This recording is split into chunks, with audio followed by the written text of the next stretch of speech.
Assalamualaikum warahmatullahi wabarakatuh.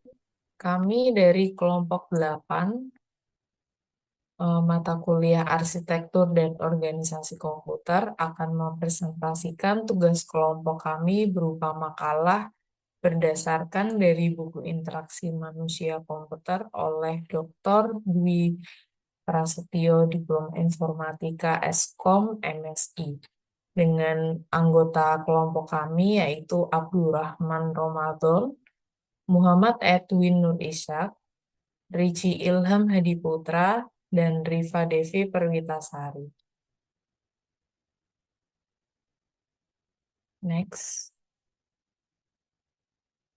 Yang pertama yaitu latar belakang, yaitu interaksi manusia dan komputer adalah disiplin ilmu yang mempelajari hubungan antara manusia dan komputer yang meliputi perancangan, evaluasi, dan implementasi antarmuka pengguna komputer agar mudah digunakan oleh manusia.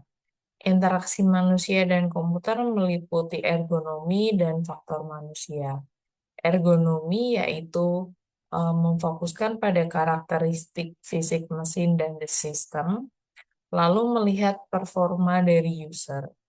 Lalu faktor manusia sendiri adalah studi tentang manusia dan tingkah lakunya. Next.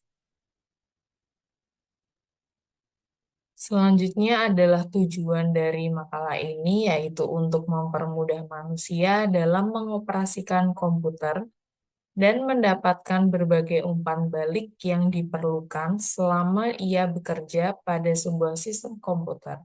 Contohnya, misal sebuah komputer yang lengkap dipasang pada sebuah tempat yang tidak nyaman digunakan pada komputer tersebut, tombol-tombolnya keras sehingga susah untuk mengetik sesuatu. Next.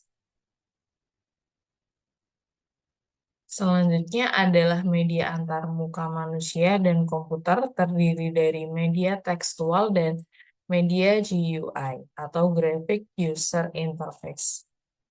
Yang pertama, media tekstual adalah bentuk sederhana dialog atau komunikasi antara manusia dan komputer yang hanya berisi teks dan kurang menarik.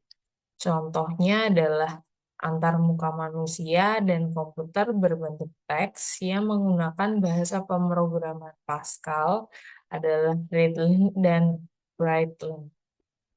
Yang kedua adalah media GUI adalah bentuk dialog atau komunikasi antar manusia dan komputer yang berbentuk grafis dan sangat atraktif.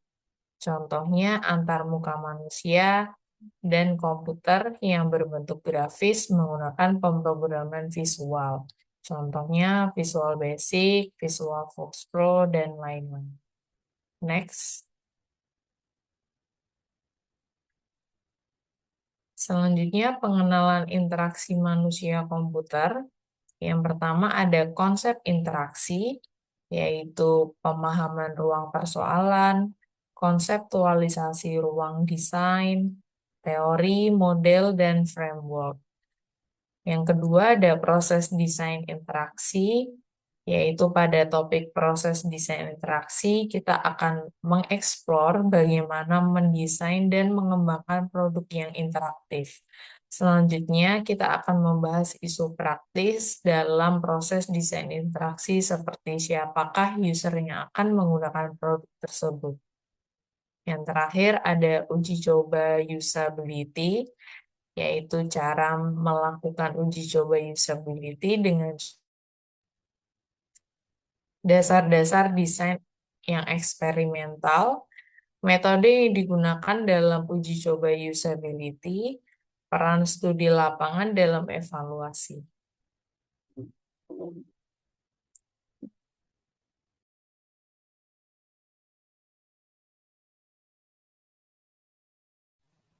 Yang pertama, untuk konsep interaksi, yaitu di dalam proses interaktif manusia, memulai desain dari tingkatan, mencari tahu bagaimana mendesain antarmuka fisik, teknologi apa yang digunakan, dan gaya interaksi apa yang digunakan.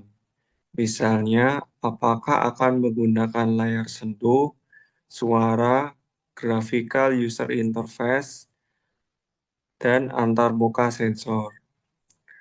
Permasalahan yang muncul mencoba menyelesaikan desain tingkat awal, sepertinya adalah lain aspek kegunaan dan tujuan user experience dapat terabaikan. Selanjutnya, metafora antarmuka. Metafora antarmuka dianggap komponen paling penting pada mode konseptual. Metafora antarmuka memberikan struktural yang menyerupai entitas tertentu dalam beberapa sisi, tetapi juga mempunyai perilaku dan properti tersendiri. Contohnya, mesin pencari pada Google Search. Lalu, untuk keuntungan dari metafora antarmuka, yang pertama adalah lebih mudah untuk mempelajari sistem baru. Yang kedua, membuat pengguna dalam memahami mode konseptual dasar. Yang ketiga, inovatif dan menjadikan komputer serta aplikasinya lebih terjangkau bagi pengguna yang sangat beragam. Selanjutnya, permasalahannya yaitu yang pertama, merusak nilai konvensional dan kultural. Yang kedua, dapat dibatasi perancang dalam mengkonsepkan ruang dan permasalahan. Yang ketiga, bertentangan dalam prinsip desain. Dan yang keempat, memaksa user memahami sistem dalam wujud metafora.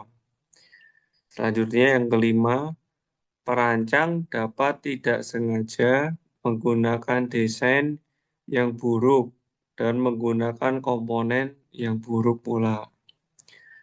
Dan yang terakhir, membatasi imajinasi perancang dalam membuat model konseptual yang baru. Lalu untuk jenis interaksi pada metafora, yang pertama, menginstruksikan, memberikan perintah menggunakan papan kunci dan function key, dan menentukan pilihan melalui menu. Yang kedua, berbicara, berinteraksi dengan sistem sebagaimana melakukan percakapan. Yang ketiga, memanipulasi, berinteraksi dengan objek dalam suatu ruang virtual atau fisik dengan cara memanipulasi objek tersebut. Dan yang keempat, mengeksplorasi, bergerak melalui lingkungan virtual atau ruang fisik. Lalu untuk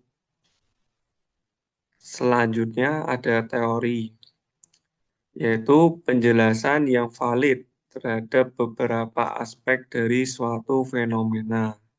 Sebagai contohnya, mengenai pemproses informasi yang menjelaskan bagaimana pikiran atau beberapa aspek lainnya bekerja. Lalu ada model dari antarmuka, yaitu penyederhanaan dari beberapa aspek interaksi manusia komputer yang bertujuan memudahkan desainer dalam melakukan prediksi dan evaluasi desainer alternatif. Model ini biasanya merupakan abstrak dari sebuah teori. Lalu yang terakhir ada framework, yaitu seperangkat konsep yang saling terhubung dan atau seperangkat pertanyaan spesifik yang bertujuan untuk menginformasikan suatu lingkup tertentu. Contohnya seperti pembelajaran kolaborasi, komunikasi online, atau sebuah metode analitik. Selanjutnya saya akan menjelaskan tentang proses desain interaksi. Desain adalah aktivitas praktis dan kreatif yang bertujuan menghasilkan produk yang membantu user mencapai tujuannya. Desain interaksi merupakan proses aktivitas kreatif serta membuat keputusan mengimbangkan berbagai pilihan. Desain interaksi dapat dipandang sebagai representasi dari rencana pengembangan dan representasi sejumlah alternatif dan elaborasi secara bergantian. Next. Kemudian untuk aktivitas dasar proses desain ada empat proses ya. Yang pertama itu mengidentifikasi kebutuhan dan pengumpulan requirement, mencari tahu informasi tentang target user dan bagaimana produk membantu target user. Yang kedua, mengembangkan pilihan desain yang memenuhi requirement, dikelompokkan menjadi dua. A. Desain konseptual mencakup tampilan produk dan bagaimana tindak tanduk produk tersebut. Yang B. Desain fisik mempertimbangkan detail dari produk seperti warna, suara, gambar, desain menu, dan desain icon. Yang ketiga, membangun versi hiperaktif dari pilihan desain yang dihasilkan aktivitas kedua. User dilibatkan dalam menguji keinteraktifan dari produk. Yang terakhir ada mengevaluasi desain yang telah dikembangkan. Desain dinilai dari segi jumlah kesalahan yang dibuat user saat menggunakan, seberapa menarik, serta menguji requirement. Aktivitas ini dilakukan berulang-ulang hingga dihasilkan desain yang diterima. Next. Pada desain interaksi penting untuk melibatkan user karena yang poin pertama ada user adalah orang yang secara langsung menggunakan produk nantinya. Yang kedua, untuk menjaga dan mengelola cara pandang ekspektasi user terhadap produk tetap realistis. Kemudian yang terakhir ada user yang terlibat akan merasa berkontribusi dalam pengembangan produk sehingga akan merasa memiliki dan lebih menerima produk. Kemudian ada tiga prinsip yang menjadi dasar dari pendekatan user center adalah yang pertama, fokus lebih awal pada user dan pekerjaannya. Yang kedua, pengukuran empiris, pengamatan dan pengukuran terhadap reaksi dan reformasi user terhadap skenario manual dan sebagainya. Jauh dari awal tahapan pengembangan. Yang ketiga ada prinsip desain interaktif. Permasalahan yang muncul saat pengujian dilakukan user diselesaikan dengan segera dan pengujian dilanjutkan. Next. Kebutuhan user merupakan requirement dasar. Namun masalahnya bagaimana mengetahui kebutuhan user jika user tidak memiliki pengetahuan mengenai kemungkinan-kemungkinan yang ada. Oleh karena itu, perlu digambarkan keterhubungan antara prinsip-prinsip dan aktivitas sehingga proses pengembangan dapat dilihat secara utuh dalam sebuah model rantai kehidupan atau istilah modern life cycle. Model life cycle merupakan versi sederhana dari realitas, abstraksi dari detail-detail yang dibutuhkan. Model ini memberikan cara pandang holistik dari sebuah usability and engineering dan deskripsi detail bagaimana mengukur performansi usabilitas dan menspesifikasi bagaimana integrasi ke life cycle software development yang tradisional. Beberapa model life cycle yaitu waterfall, spiral, CAD, RAD, Microsoft, dan Agile. Next. Di sini saya akan menjelaskan mengenai uji coba usability. Uji coba usability merupakan tahap evaluasi yang menempatkan pengguna sebagai pusat penilaian sebuah sistem. Sistem yang baik bukan hanya yang berjalan tanpa error, tetapi yang dapat digunakan dengan mudah, dipahami dengan cepat, dan terasa nyaman bagi penggunanya. Oleh karena itu, usability menjadi jembatan antara kecanggihan teknologi dan pengalaman nyata pengguna. Next. Definisi dari uji coba usability. Usability testing atau uji coba usability adalah suatu proses pengujian yang bertujuan untuk mengevaluasi tingkat kegunaan suatu produk atau sistem yang berdasarkan penggunaan nyata oleh pengguna.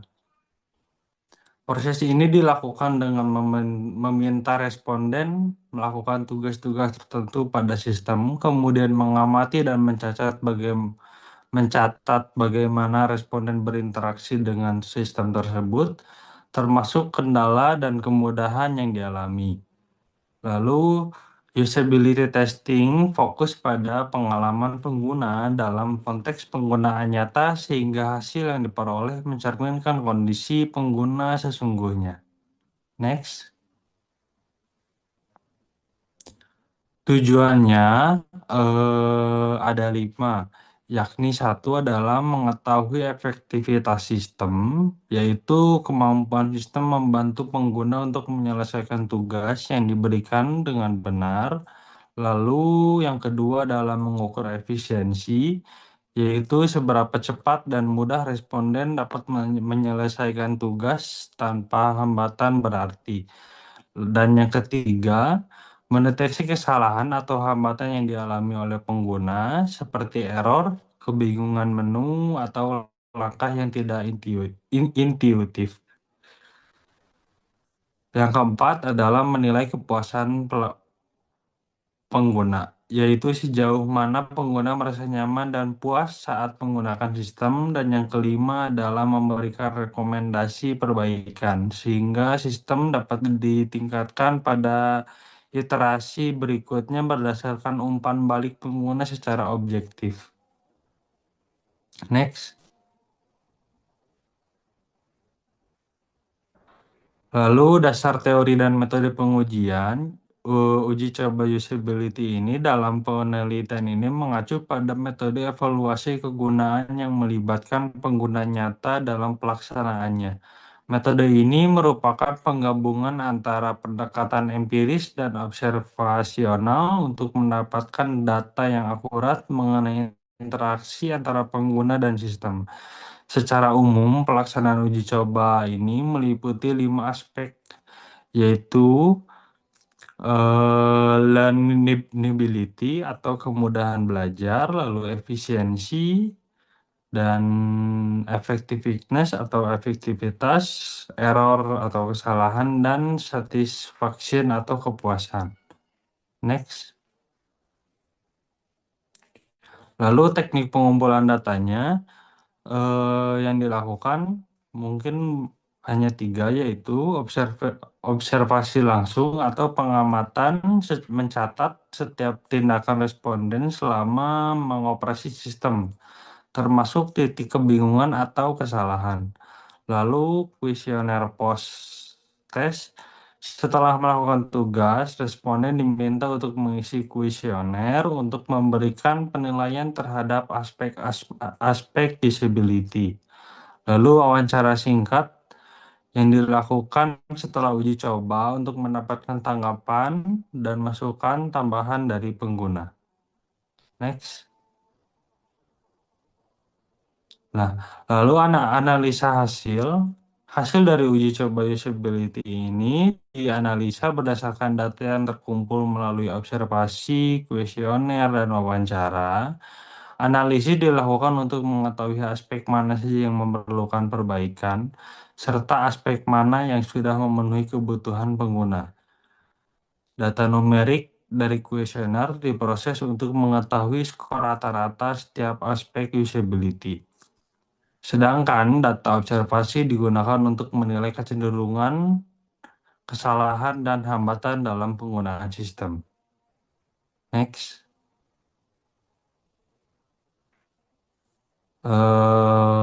Sekian yang dapat kelompok kami sampaikan. Mohon maaf bila ada kesalahan.